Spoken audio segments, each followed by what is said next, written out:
Well, recently Bob Iger was talking about how they were going to step away from some Marvel and Star Wars content on Disney Plus. And that left many people wondering exactly what's going on. And now we've got some inside peeks at some of these ballooning budgets for these shows.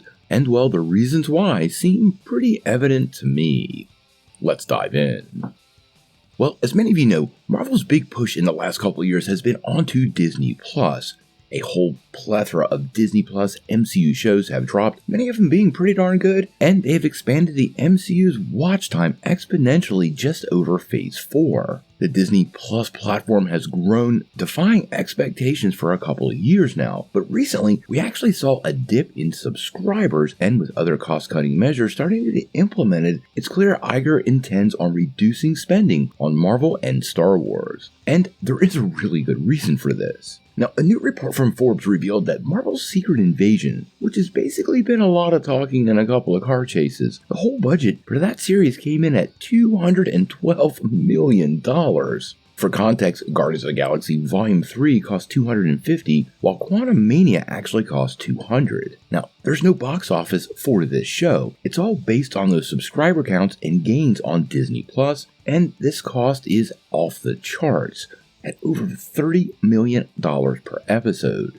At its peak, Game of Thrones was about $15 million per episode, so this has left many people wondering, where is this money going? Now, Marvel has been spending a lot on their shows throughout the development, but in comparison, Loki Season 1 brought in about 2.5 million viewers, almost 3 times the number of the show. So obviously their willingness to spend is directly proportional to the amount of money that they're going to make, and spending almost $212 million on Secret Invasion, well, that's a lot of money to be spending in a time of reduced subscribers. Now, like I was saying, lots of Marvel shows have cost a good bit of money, usually on average about $25 million per episode. Considering the amount of CGI work in other Marvel shows and the episode count, well, you can do the math yourself, but you can see they've spent well north of $1 billion developing a lot of these shows, and at a time for cost reduction, that puts it right square in the sights of Bob Iger. Now, Secret Invasion had its own sets of problems because they actually had 4 months of reshoots, and that's probably responsible for the balloon budget. But going forward, I would fully expect for Marvel to see some significant budget drops and production reductions for many of their projects. I mean, in comparison, if you look at the first Ant-Man movie, the budget was $130 million,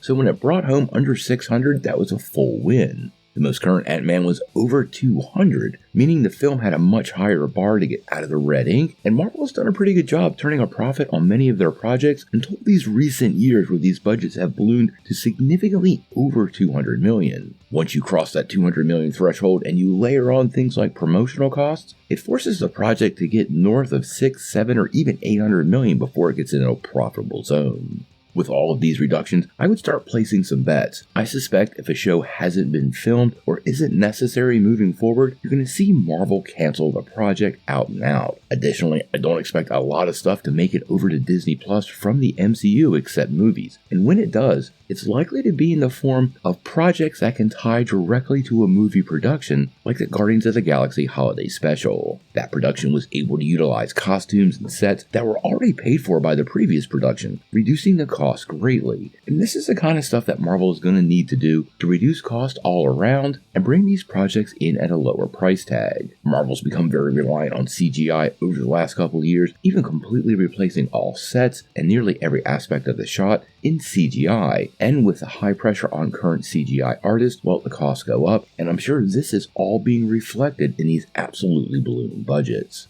Exactly what Bob Iger does next to reduce costs, we're going to have to wait and see, but I think fans need to be prepared for some significant reductions in the MCU moving forward. It might not necessarily be a bad thing, but we'll have to wait and see.